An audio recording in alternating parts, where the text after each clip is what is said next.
अन्न आणि औषध प्रशासन विभागाची धुरा आपल्या हाती घेतल्यापासून IAS अधिकारी तुकाराम मुंढे यांनी राज्यभरात भेसळखोर, बनावट औषध विक्रेते आणि बेकायदेशीर व्यवसाय करणाऱ्यांचे धाबे दणाणून सोडलेत।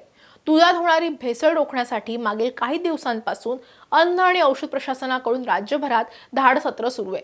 विविध दुकानांवरती धाडी टाकण्यात येत आहेत आणि आता FDAने आपला मोर्चा हा मोठ्या कंपन्यांकडे सुद्धा वळवलाय। दक्षिण मुंबईतील प्रसिद्ध के रुस्तम आईस्क्रीम पार्लरवर सुद्धा कारवाई करण्यात आलेली आहे। जिवंत उंदीर आणि माशा आढळून आल्यानंतर या आईस्क्रीम पार्लरचा परवानाच रद्द करण्यात आलाय। मुंबईतील दहिसर परिसरात दूध भेसळी विरोधात धडक कारवाई करून एकाला अटक सुद्धा करण्यात आली आहे। तसंच दहिसर पोलीस स्टेशन येथे FIR सुद्धा दाखल करण्यात आलेली आहे। या कारवाईमध्ये एकूण 470 लिटर दूध हे नष्ट करण्यात आले। तर छत्रपती संभाजीनगर जिल्ह्यातही अन्न आणि औषध प्रशासनाने मोठी कारवाई करत दूध भेसळ करणाऱ्या रॅकेटचा भांडाफोड केलाय। फुलंब्री येथील सिद्धेश्वर दूध डेअरीवर ही कारवाई करण्यात आली आहे। दुधातील भेसळ रोखण्यासाठी ही राज्यव्यापी मोहीम सुरू असताना आता मुंढेंच्या मार्गदर्शनाखाली FDAने आपला मोर्चा आरोग्यासाठी अत्यंत घातक ठरू शकणाऱ्या बनावट आणि प्रतिबंधित सौंदर्य प्रसाधनांकडे वळवलाय। नुकतीच नांदेडमध्ये झालेली 50 ते 60 लाखांची मोठी कारवाई आणि यापूर्वी मुंबईत झालेली कारवाई हे स्पष्ट करतं की जनतेच्या आरोग्याशी खेळणाऱ्या एकाही रॅकेटची आता सुटका नाहीये। या व्हिडिओच्या माध्यमातून आपण नांदेडमध्ये झालेल्या कारवाई सोबतच सौंदर्य प्रसाधनाच्या गोऱ्या धंद्याची काळी बाजूही समजून घेऊया। नमस्कार, मी कोमल आचरेकर आणि तुम्ही पाहत आहात महाराष्ट्र टाइम्स ऑनलाईन। नांदेड शहरातील मन्यार गल्ली भागात नुकतीच झालेली ही कारवाई FDA आणि स्थानिक पोलिसांच्या संयुक्त कामगिरीचं मोठं यश मानलं जात आहे। नांदेडमधील मन्यार गल्ली येथे अल्फ्रा जनरल स्टोअर आणि त्याच्याशी संबंधित गोदामांमध्ये भारतात पूर्णपणे प्रतिबंधित असलेल्या सौंदर्य प्रसाधनांचा साठा दडवून ठेवण्यात आल्याची गोपनीय माहिती ही इतवारा पोलिसांना आणि FDAच्या विभागाला मिळाली होती। या माहितीच्या आधारे गुरुवारी रात्री FDA अधिकारी अशोक राठोड आणि पोलिसांनी अत्यंत गुप्तपणे ह्या ठिकाणी छापा टाकला। या छाप्यात एका रात्रीत पूर्ण खेळ खल्लास झालाय। गोदामातून तब्बल 38 प्रकारची पाकिस्तानी बनावटीची सौंदर्य प्रसाधनं जप्त करण्यात आली आहेत। बाजारामध्ये या जप्त केलेल्या मालाची किंमत ही 50 ते 60 लाख रुपयांच्या घरात असल्याचा प्राथमिक अंदाज वर्तवण्यात येतोय। या कारवाईत सर्वात धक्कादायक बाब समोर आली आहे ती म्हणजे संबंधित दुकान मालक हा समोरून टूर्स अँड ट्रॅव्हल्सचा अधिकृत व्यवसाय करत होता। मात्र या ट्रॅव्हलिंग बिझनेसच्या आड तो प्रतिबंधित सौंदर्य प्रसाधनांची विक्री आणि पुरवठा करण्याचा हा मोठा गोरखधंदा चालवत होता। पोलिसांनी आरोपी दुकान मालकाला अटक केली आहे आणि त्याच्यानंतर त्याच्यावर आता कारवाई सुद्धा होणार आहे। भारतामध्ये कायदेशीररित्या आयात न झालेल्या किंवा मानवी त्वचेसाठी हानिकारक रासायनिक घटक असलेल्या उत्पादनांवर कडक बंदी आहे। या सौंदर्य प्रसाधनांमध्ये अनेकदा मर्क्युरी, हायड्रोक्विनॉन आणि अतिप्रमाणात स्टेरॉइडचा वापर केलेला असतो, ज्यामुळे काय होतं तर त्वचेला तात्पुरता गोरेपणा येतो, पण दीर्घकाळासाठी त्वचेसाठी ते अत्यंत घातक ठरतात। यामुळे कदाचित त्वचेचा कर्करोग, कायमचे डाग पडणं किंवा त्वचा पातळ होणं ह्यासारखे गंभीर आजारही उद्भवू शकतात। नांदेडमध्ये जप्त करण्यात आलेल्या 38 प्रकारच्या उत्पादनांमध्ये नेमके कोणते धोकादायक रासायनिक घटक मिसळले गेले आहेत जे आपल्या आरोग्याला हानी पोहोचवू शकतात याची तपासणी करण्यासाठी FDAने विविध नमुने गोळा केलेत आणि ते शासकीय प्रयोगशाळेमध्ये पाठवले जाणार आहेत। भारतात पूर्णपणे बंदी असलेला हा पाकिस्तानी उत्पादनांचा एवढा मोठा साठा थेट नांदेडमध्ये कसा पोहोचला, या बेकायदेशीर रॅकेटच्या मागे आंतरराष्ट्रीय किंवा आंतरराज्य लिंक आहे का आणि हा माल कुठे कोणाला पुरवला जाणार होता याचा सखोल तपास आता इतवारा पोलीस आणि FDA प्रशासन करते।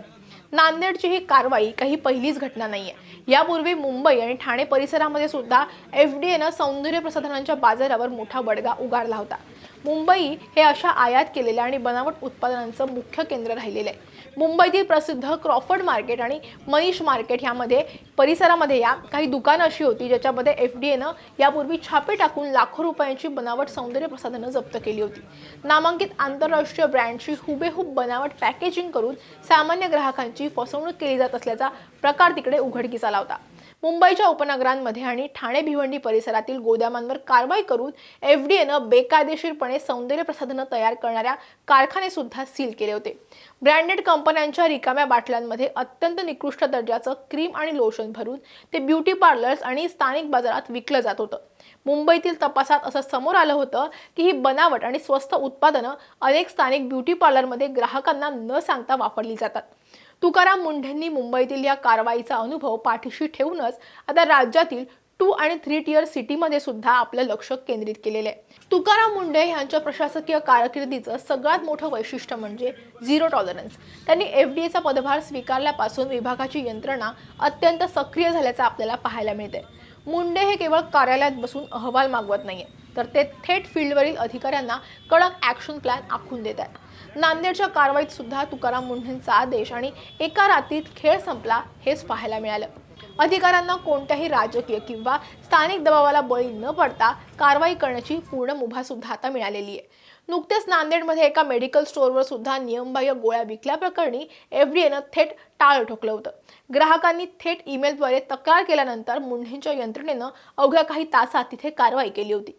दुधातील भेसळखोरांवर गुन्हे दाखल करून थेट तुरुंगाची त्यांना हवा दाखवल्यानंतर आता सौंदर्य प्रसाधनांच्या काळा बाजार करणाऱ्यांच्या क्षेत्रावर सुद्धा त्यांनी आपलं लक्ष केंद्रित केलंय।